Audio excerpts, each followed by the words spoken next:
Assalamualaikum warahmatullahi wabarakatuh. Waalaikumsalam warahmatullahi wabarakatuh. Selamat siang semua, apa kabar?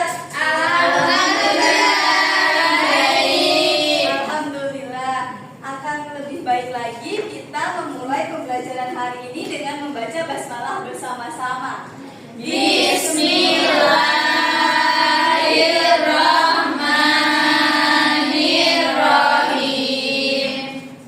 Sebelum memulai, Ibu akan presensi dulu. Yang namanya Ibu panggil bisa jawab hadir atau angkat tangan ya. Ega Asri Setiawati Hadir. Umi Rahmatul Najifah Hadir Ibu. semua ya. Ya Ibu.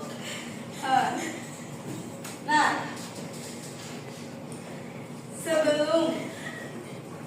sebelumnya ada yang tahu nggak hari ini kita mau belajar apa?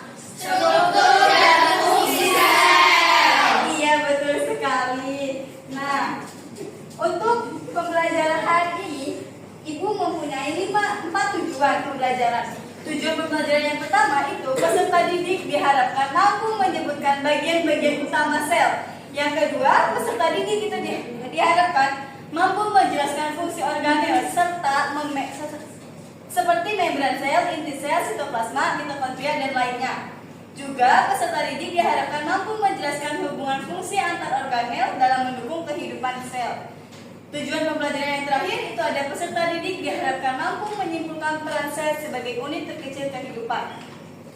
Sebelumnya kalian tahu nggak? Ternyata di tubuh kita itu ada makhluk yang sangat kecil, yang sangat berperan dalam tubuh kita. Ada yang tahu nggak? Sel.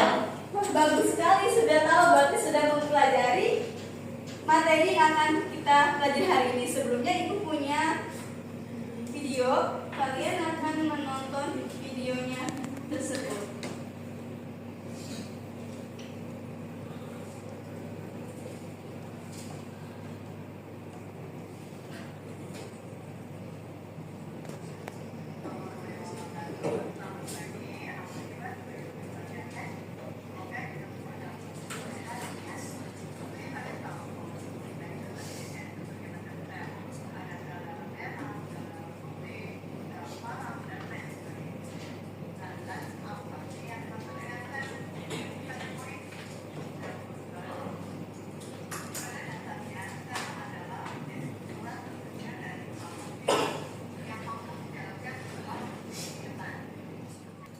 Nah, dari video tersebut kan kalian tadi sudah tahu ya. Sebelum kalian menonton videonya kan sudah tahu apa itu sel. Kalian sudah tahu kan berarti apa itu sel. Nah, selanjutnya itu di sini kan kalian sudah menonton videonya. Nah, menurut teman-teman, ini videonya itu yang membuat kalian penasaran itu apa aja sih dari video tersebut?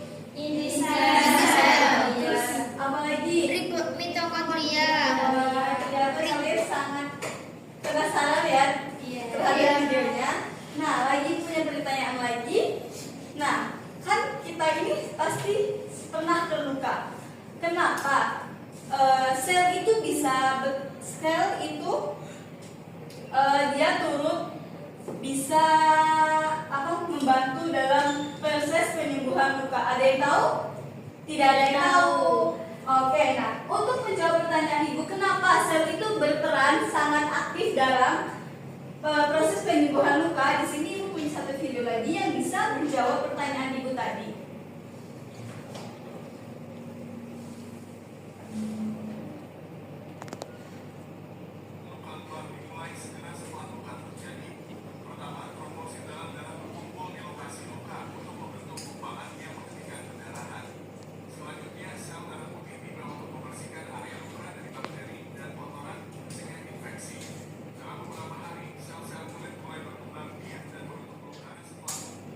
Nah, itu adalah proses penyembuhan luka. Jadi, sel itu berperan penting ya teman-teman. Ternyata sel itu tidak hanya makhluk kecil yang dalam tubuh kita yang tidak berguna. Ternyata beliau itu, sel itu sangat berguna ternyata di tubuh kita.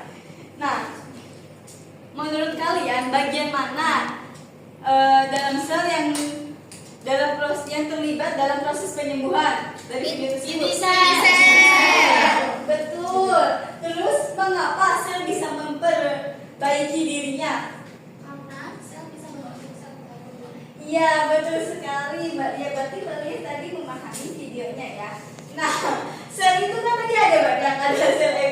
serangkaian sel prokaryotik. Nah, dari itu juga ada organel-organelnya. Di sini gua akan menjelaskan fungsi organel sel.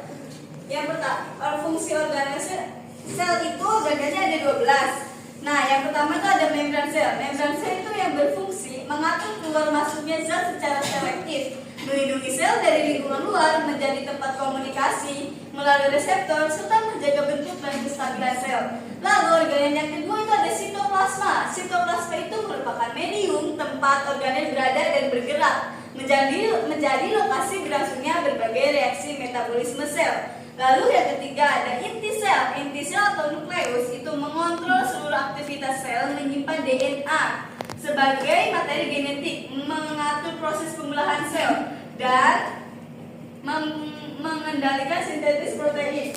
Lalu yang keempat ada mitokondria. Mitokondria itu merupakan tempat berlangsungnya respirasi sel untuk menghasilkan energi atau ATP, mengatur metabolisme energi. Lalu yang kelima itu ada organel itu ribosom. Nah, ribosom merupakan tempat sintetis protein yang dapat berada menempel pada retikulum endoplasma maupun bebas di sitoplasma. Yang keenam itu ada retikulum endoplasma, meliputi RE kasar yang menampung ribosom dan membentuk protein, serta ada RE halus. RE itu adalah retikulum endoplasma yang membuat lipid dan mendetoksifikasi racun. Lalu organel yang ketujuh itu ada badan Golgi. Badan Golgi itu berfungsi mengolah, memodifikasi, dan mengemas protein serta lipid sekaligus membentuk vesikula dan lisosom. Lalu organel yang ke-8 itu ada lisosom. Lisosom itu fungsinya untuk menghasilkan zat sisa dan organel rusak melalui pencernaan intrasel serta berperan dalam autolisis saat diperlukan. Lalu yang ke-9 itu ada vakuola. Vakuola itu menyimpan berbagai zat menjaga tekanan turgor pada tumbuhan. Lalu yang ke-10 ada kloroplas. Kloroplas itu adalah tempat fotosintesis yang menggunakan klorofil untuk menghasilkan glukosa dan oksigennya. Nah, yang ke-11 itu ada sentriol, mengatur pembentukan benang spindel saat pembelahan sel dan berperan dalam pembentukan sila serta flagela. Lalu organel yang terakhir itu ada dinding sel. Dinding sel pada tumbuhan memberikan bentuk, kekuatan, dan perlindungan tambahan serta tersusun dari selulosa. Nah, setelah kita mengetahui fungsi-fungsi organel sel, kita akan mengetahui juga hubungan antar organel. Ternyata dari 12 organel itu mereka memiliki hubungannya tersendiri. Yang pertama itu nukleus, hubungannya itu untuk mengatur kerja organel lain melalui perintah genetik. Yang kedua itu ada ribosom, membuat protein sesuai instruksi dan nukleus. Yang ketiga ada RE dan Golgi, memproses serta mengirim protein ke bagian sel yang membutuhkan. Lalu yang keempat ada mitokondria. Mitokondria itu menyediakan energi untuk semua organel. Yang kelima itu ada membran sel untuk mengatur keluar masuk zat yang dibutuhkan organel. Yang keenam ada lisosom, menghancurkan zat sisa agar sel tetap bersih. Lalu ada sitoplasma untuk tempat organel bekerja dan melakukan reaksi metabolisme. Lalu ada kloroplas. Kloroplas dan mitokondria itu saling mendukung dalam menghasilkan dan menggunakan energi pada tumbuhan. Lalu ada juga peran selnya. Setelah ada hubungannya di sini perannya. Setiap organel sel itu memiliki perannya tersendiri. Sel itu menjalankan semua fungsi kehidupan. Sel itu juga menjadi penyusun dasar tubuh makhluk hidup. Sel juga mengatur aktivitas dan metabolisme tubuh. Sel membawa dan mewariskan DNA. Sel merespon rangsangan dari lingkungan. Nah, materinya sudah selesai. Nah, agar kalian bisa lebih paham terhadap materi ini, Ibu akan membagi kalian menjadi 2 kelompok saja. Dan ini bisa kalian kerjakan untuk LKPD-nya ya. Ya, Bu. Ya, Bu. Baik. Nah, untuk mengerjakan LKPD tersebut, kalian bisa mengamati gambar di sini. Di sini ada 2 gambar sel. Di sini itu sama saja, semuanya sama-sama sel. Di sini sel yang masih utuh seperti ini, dalamnya akan jadi seperti ini. Ini kalau sudah diiris, bentuknya akan seperti ini. Kalian amati gambar ini, di situ ada apa saja. Silakan mengerjakan. Baik, Ibu. Yang soal pertama, Apa yang terjadi jika salah satu organ sel tidak berfungsi? Jawabannya, penyembuhan luka menjadi lambat atau terganggu. Misalnya sel tidak mempunyai energi atau tidak bisa membuat protein untuk memperbaiki jaringan. Nah, yang nomor 2, organel mana yang paling penting dalam proses penyembuhan luka? Jawabannya yaitu inti sel karena mengatur semua aktivitas sel termasuk pembuatan protein dan pembekuan sel baru. Oke, terima kasih. Silakan duduk kembali. Oke, kasih tepuk tangan untuk rekan-rekan kalian. Nah, kita sudah sampai kesimpulan, berarti kita akan mengakhiri pertemuan kali ini. Kesimpulan untuk materi hari ini yaitu sel adalah unit terkecil kehidupan dan organ-organnya saling bekerja sama untuk menjalankan fungsi hidup dan menjaga sel tetap berfungsi. Nah, kita akan merefleksikan hal ini. Ayo semangat seperti organel yang bekerja sama dalam sel. Kita juga akan belajar bersama supaya hasilnya maksimal. Mungkin cukup sekian dari Ibu, kurang lebihnya mohon maaf. Untuk menutup pembelajaran hari ini, mari kita baca hamdalah bersama-sama.